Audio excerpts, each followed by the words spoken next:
You're 22 years old, and you're standing in a windowless basement room with fluorescent lights so cold they make your skin look gray. There's a stainless steel table in front of you. There's a sheet over the table. Under the sheet, there is a person. They were alive yesterday. Today, they're your homework. You're in mortuary college, 3 months in, and this is the moment every single funeral director in America remembers for the rest of their life. The first body. Your instructor pulls the sheet back. Nobody told you they would look this real. Nobody told you they would still look like a person. You are now beginning a career that will pay you $60,000 by age 27, $95,000 by 35, and $300,000 a year if you make it to 50. And every single dollar of that money is going to cost you something you can't get back. Welcome to your life as a funeral director in America. Let's go back 6 months. You're 21, you're sitting in your parents' kitchen, and you've just told them you've decided to enroll in mortuary science school. Your mother stops chewing. Your father puts down his fork. Then comes the question that you will get for the rest of your life, in some form or another, from everyone who learns what you do. Why? You don't have a good answer yet. You'll have one in about 10 years, but right now you just shrug and say you want to help people. They don't push it. Nobody pushes a funeral director on their reasons. There's something about this profession that makes people back away from questions they'd ask anyone else. You enroll at one of the 8 major American Board of Funeral Service Education accredited programs, 2 to 4 years, depending on the state. The curriculum is half medical, half business. Anatomy and physiology, microbiology and pathology, embalming chemistry, restorative art, funeral law, grief counseling, business management. You're taking biology classes alongside future doctors, except where they study how to keep people alive, you study what happens after. You learn that the human body starts to break down within minutes of cardiac arrest. You learn the names of every facial muscle, because you'll need to reconstruct them. You learn that the average funeral home in America does about 150 services a year, and that there are 19,000 funeral homes operating right now.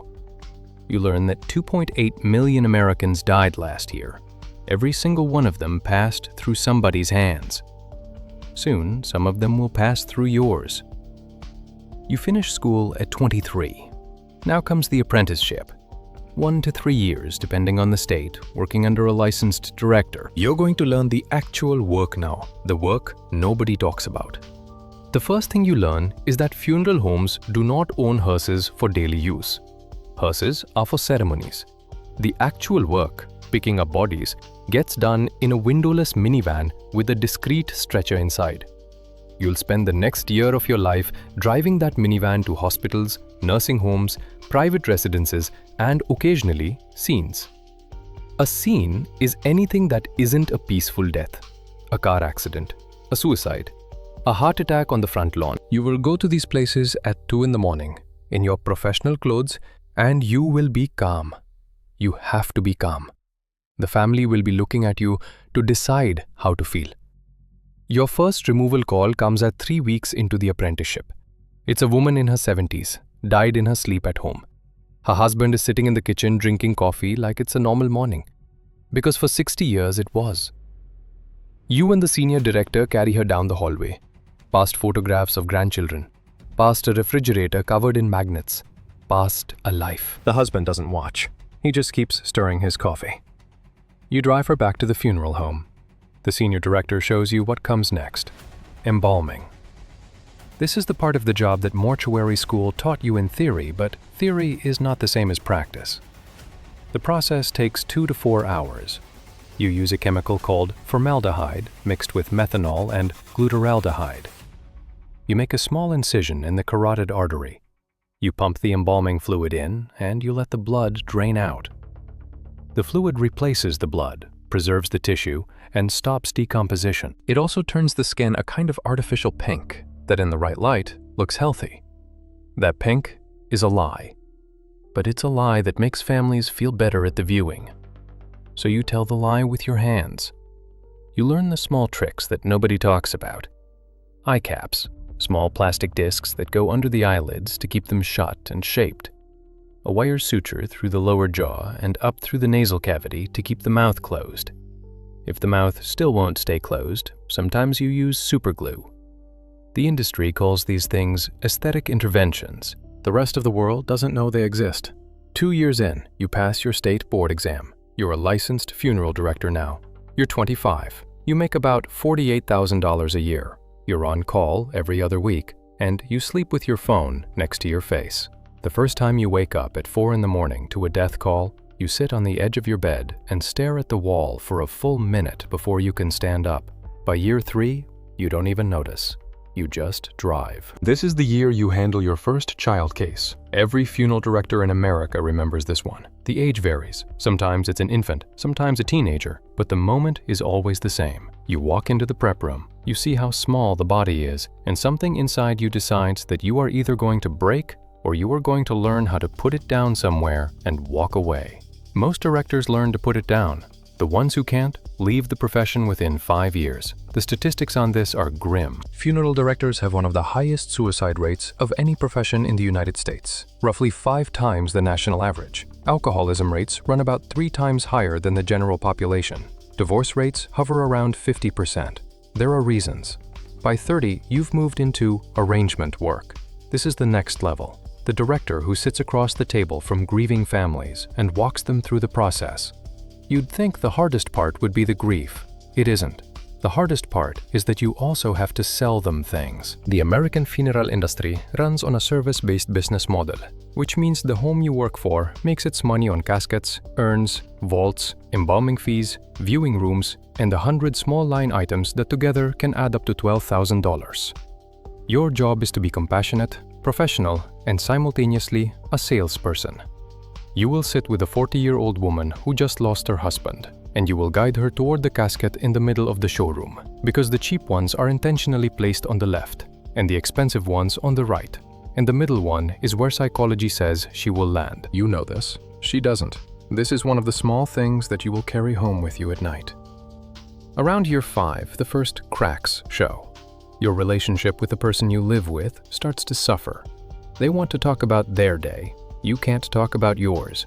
They want to make plans for the weekend. You're on call. They want to know what's wrong, why you've been quiet lately, why you stopped laughing at things. You can't explain. How do you tell someone you held a stranger's hand while their child was lowered into the ground and that you went home and ate spaghetti like nothing happened? You don't. You just get quieter. The industry has a word for this. It's called compassion fatigue. It hits funeral directors harder than any other helping profession because there is no recovery period. The bodies keep coming. There is no off-season for dying. By 35, you're a senior director. You make about $95,000 a year. You handle the hardest cases, the mass casualty events, the school shootings, the plane crashes, the COVID surges, where you worked 18-hour days and watched freezer trucks fill up with people you couldn't get to in time. You've seen things you can't tell anyone. You've started drinking a little more than you used to. You've stopped going to your nephew's birthday parties because being around children sometimes triggers something you can't name. You've considered leaving. Many directors do at this point. Around year 7 to 10 is the wall. You either burn out or you commit. The ones who commit usually start looking at the next step. Ownership. Buying your own funeral home is the dream that every director eventually thinks about. It's also a $500,000 to $2 million investment, depending on the market. Some directors save for it for decades.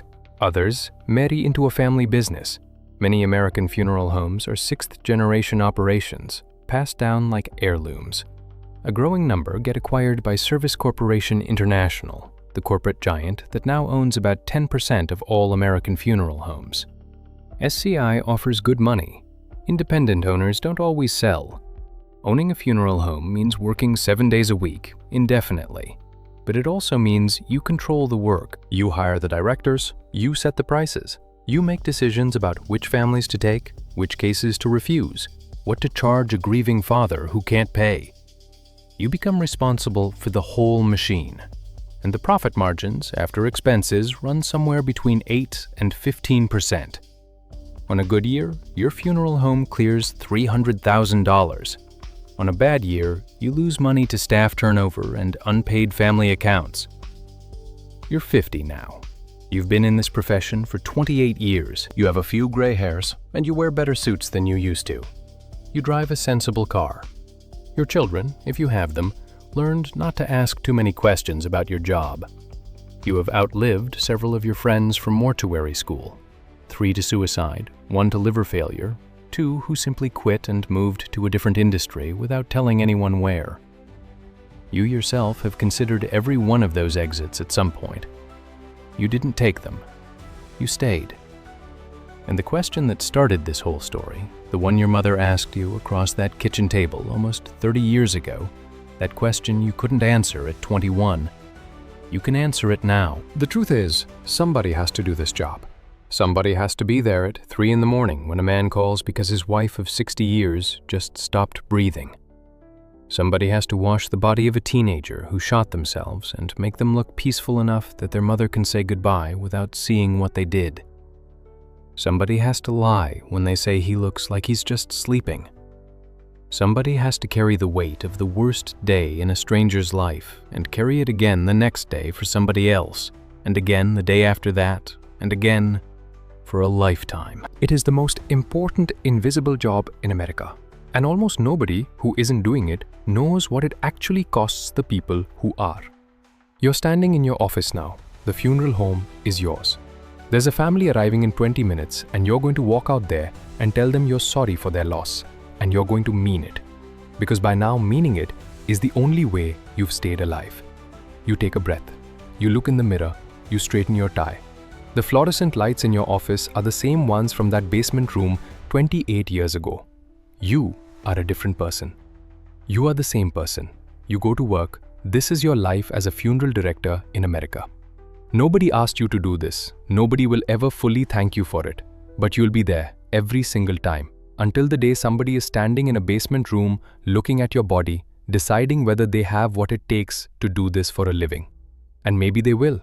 And maybe the work will continue because somebody has to. Always somebody.